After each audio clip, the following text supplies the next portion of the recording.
le titre du message d'aujourd'hui, Jésus porte toutes nos maladies. Jésus qui est Dieu s'est incarné en homme. Il était parfaitement Dieu et parfaitement homme. Hébreux chapitre 2 verset 14 nous dit « Ainsi donc, puisque les enfants participent au sang et à la chair, il y a également participé lui-même, afin que par la mort, il anéantisse celui qui a la puissance de la mort, c'est-à-dire le diable. » Alors, ce verset nous dit que les enfants participent au sang et à la chair, c'est la condition humaine. Le sang et la chair, c'est la condition humaine. Et on pourrait traduire cela plus simplement en disant que puisque les enfants, les chrétiens, ont en commun la condition humaine, lui-même l'a aussi partagée. On comprend ici que Jésus a dû goûter à la mort avant de pouvoir la vaincre et aussi de vaincre Satan. Colossiens 2,14 jusqu'au verset 15 nous dit « Il a effacé l'acte dont les ordonnances nous condamnaient et qui subsistait contre nous, et il l'a détruit en le clouant à la croix. Il a dépouillé les dominations et les autorités et les a livrées publiquement en spectacle en triomphant d'elles par la croix. » Jésus s'est fait homme pour partager notre condition, c'est-à-dire notre fragilité, notre mortalité, notre humanité.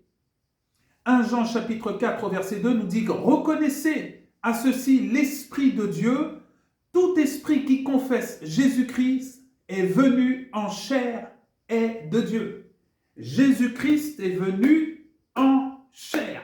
Gloire au Seigneur. Comprenons que Christ est venu parce qu'il a compassion de nous. Dieu est venu dans notre espace-temps sur cette planète parce qu'il a compassion de nous. 1 Corinthiens chapitre 10 au verset 13 nous dit « Aucune tentation ne vous est survenue qui n'ait été humaine. Et Dieu, qui est fidèle, ne permettra jamais que vous soyez tentés au-delà de vos forces. » Jamais notre Père ne nous permettra ça. Il nous aime trop. Mais avec la tentation, il préparera aussi le moyen d'en sortir afin que vous puissiez la supporter. Merci Seigneur. Et nous pouvons supporter parce qu'il a supporté en premier. Nous pouvons résister parce qu'il a résisté en premier. Nous pouvons vaincre parce qu'il a vaincu en premier. Jésus est le premier en tout. Alléluia. Alors, pour information, Jésus s'est fait parfaitement homme, mais Jésus est parfaitement Dieu. Le chapitre 1 de Hébreux nous apprend que Jésus est parfaitement Dieu, et le chapitre 2 de l'Épître aux Hébreux nous apprend que Jésus s'est fait parfaitement homme. Il a partagé et à la fois la nature divine et à la fois, le chapitre 2 d'Hébreux nous enseigne que Christ a partagé la nature humaine. Sur la croix, Jésus n'est pas simplement mort, il a subi d'atroces souffrances, d'atroces tortures. En 1986, une association médicale américaine a publié un article intitulé « La mort physique de Jésus-Christ ». Alors, ce document détaille l'intégralité du processus de la mort et de la souffrance du Christ sur la croix. C'est vraiment prodigieux. On a vraiment, dans ce témoignage de cette association médicale, une description médicale précise de ce que le corps de Jésus a subi sur cette croix. Dans Luc chapitre 22, avant son arrestation, il est écrit que Jésus était en proie à une grande détresse et qu'il suait du sang. Alors on voit bien ici que l'agonie de Jésus a commencé dans Gethsémani. Luc chapitre 22 au verset 41 à 44, puis il s'éloigna d'eux à la distance d'environ un jet de pierre. Il s'est mis à genoux et il pria, disant « Père, si tu voulais éloigner de moi cette coupe, toutefois que ma volonté ne se fasse pas, mais la tienne. » Alors un ange lui apparut du ciel pour le fortifier. Étant en agonie, Il priait plus instamment et sa sueur devint comme des grumeaux de sang qui tombaient à terre. Bien que rare, ce phénomène est connu sous le nom d'hématidrose, une affection causée par un stress intense. À l'époque, la crucifixion était considérée comme le pire châtiment, le pire des châtiments, pour les pires criminels. Mais ce n'est pas tout, car Jésus a subi des flagellations si violentes et atroces que sa chair a littéralement été ôtée, elle a littéralement été lacérée et déchirée. Il a été battu si sauvagement que son visage a été lacéré et sa barbe a été littéralement arrachée. Un casque d'épines. Souvent, on peut croire que c'est une simple couronne. Non, c'est un casque d'épines. Parce que ces gens-là étaient vraiment atroces. Ils savaient comment faire mal au corps humain. Ils ont déposé sur sa tête un casque d'épines qui lui a profondément entaillé le cuir chevelu. Le fouet de cuir utilisé pour le flageller était muni au bout de boules de fer et dedans, dans ces lacets de cuir, étaient incrustés des morceaux d'os pointus qui ont déchiré sa chair. Ses muscles, ses veines et ses intestins étaient exposés, provoquant une importante hémorragie. La plupart des hommes ne survivraient pas à ce genre de torture. Après avoir été sévèrement flagellé, Jésus fut contraint de porter sa croix sous les railleries et les crachats. Ce matin, le Saint-Esprit m'a dit, par révélation, que les meurtrissures de Jésus représentent la totalité des meurtrissures qu'un homme puisse subir.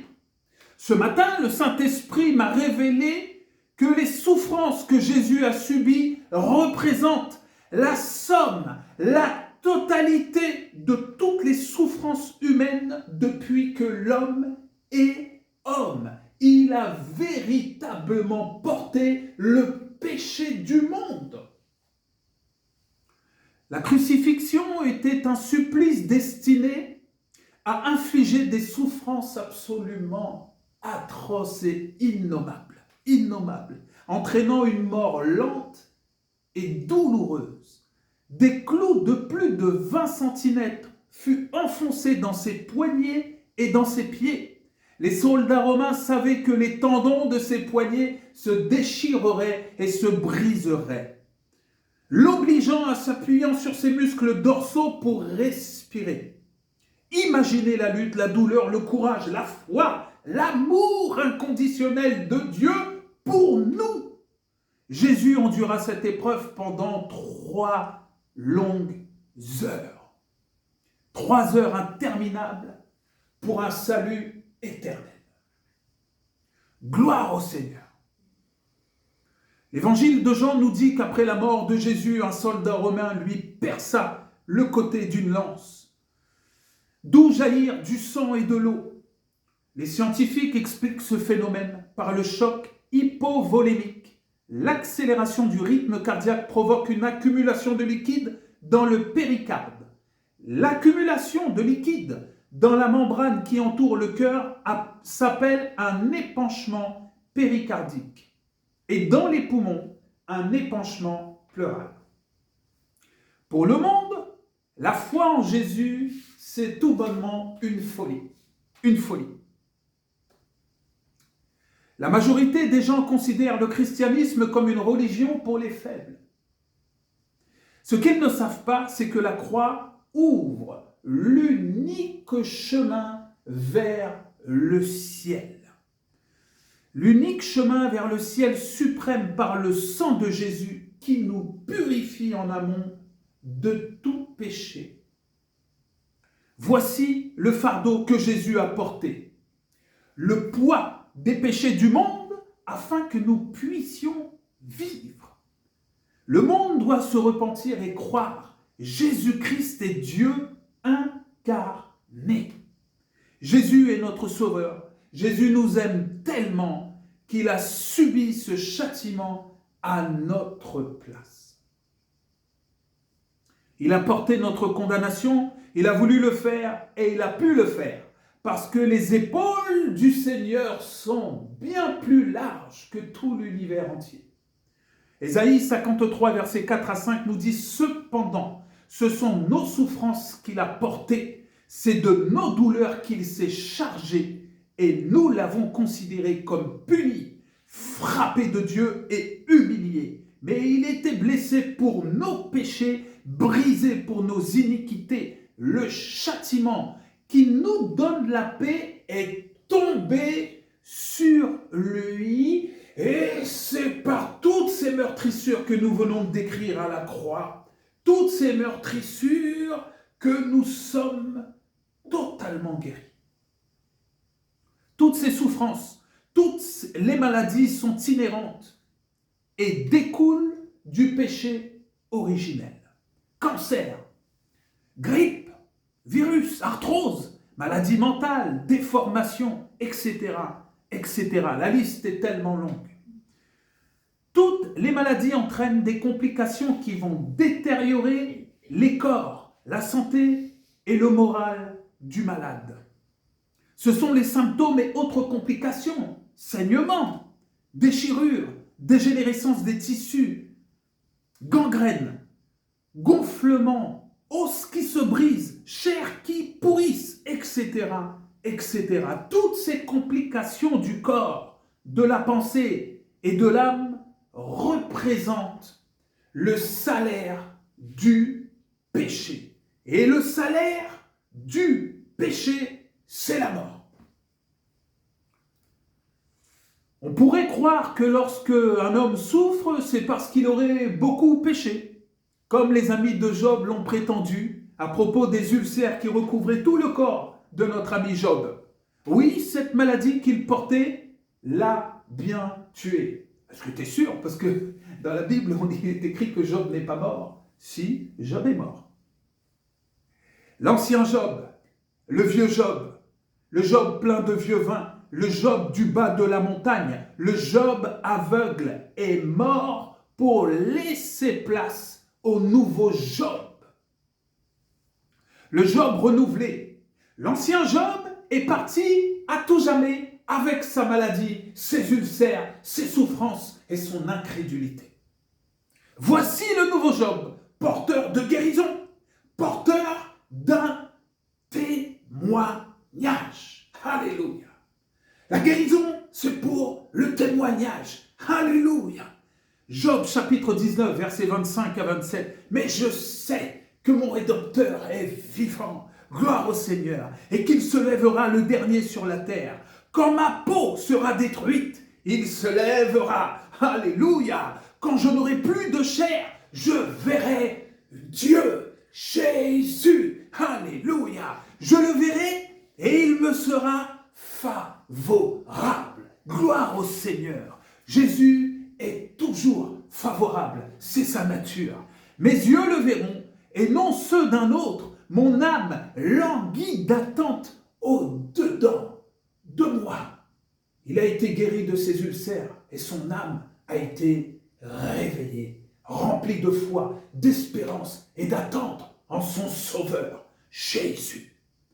Un nouvel homme sans aucune maladie, guéri, restauré, enseigné et mort à lui-même. Job est mort à lui-même. Alléluia. Rendu capable. Job a été rendu capable. Le Seigneur veut te rendre capable ce matin. Job a été rendu capable par Dieu, non seulement d'entendre Dieu, mais il a été rendu capable dorénavant de voir le Seigneur. Alléluia. Qui est Jésus si ce n'est la personnification visible du Dieu invisible? Gloire au Seigneur. Quand Jésus guérit les maladies, il vient guérir l'âme avec. Merci Seigneur. Il vient guérir ta famille avec. Merci Seigneur. Il vient guérir ton couple avec. Merci Seigneur. Jésus, c'est pas seulement un médicament. Jésus, c'est le spectre large de tous les médicaments. Gloire au Seigneur. Jésus ne fait pas que guérir. Il nous soigne aussi et il nous augmente. Il nous fait monter. Il nous fait nous rapprocher du trône de la grâce. Il ne nous pousse pas jusqu'au trône de la grâce. Il nous dit, viens, nous le suivons par la foi. Gloire au Seigneur. La croix est une victoire totale. Même si elle ressemble à une boucherie publique, la croix est une victoire totale, publique. Même si elle expose le niveau le plus cruel des hommes, celui de crucifier le Seigneur, celui de crucifier Dieu, celui de crucifier le Créateur, celui de crucifier celui dont Dieu a dit « Voici mon Fils bien-aimé, écoutez-le, suivez-le, croyez en lui », mais d'autres ont préféré le crucifier, malgré cette haine envers le Seigneur. Et il dira « Père, pardonne-leur. Ils ne savent pas ce qu'ils font et ils ne savent pas qui je suis. » Gloire au Seigneur. La croix est belle et en même temps, elle nous arrache nos tripes. La croix est source de lumière et en même temps, elle est pleine de sang innocent. La croix nous écrase et fait jaillir de nous des flots de larmes et des cris de reconnaissance. La croix nous arrache à cette terre. Alléluia. Jésus est mort pour nous. La croix nous transforme et nous amène devant notre propre mort. C'est ce qu'elle fait, la croix. La croix veut nous tuer pour nous ressusciter. La croix tue Jésus, mais elle sauve des millions d'âmes. Pourquoi Jésus s'est fait homme et a tout supporté? Pourquoi? La réponse est simple. La parole est simple. La vérité est simple. Hébreux chapitre 2, verset 15. Et qu'il délivra tous ceux qui, par crainte, par peur de la mort, étaient toute leur vie retenus dans la servitude et l'esclavage. Donc, nous devons plus craindre ni la mort, ni la maladie, parce que Christ a réellement porté toutes nos maladies. Il a porté toutes nos maladies. Jésus est roi et il est celui qui nous guérit. Voilà le message qu'il y a derrière cette phrase. Il est celui qui nous guérit. Par ses meurtrissures, je suis guéri. Tu es guéri. Nous sommes guéris. Alors, choisis Jésus. Choisis Jésus. Choisis la croix et tu seras aussi guéri. Avant, mon oreille avait entendu parler de Jésus. Maintenant, mon œil l'a vu.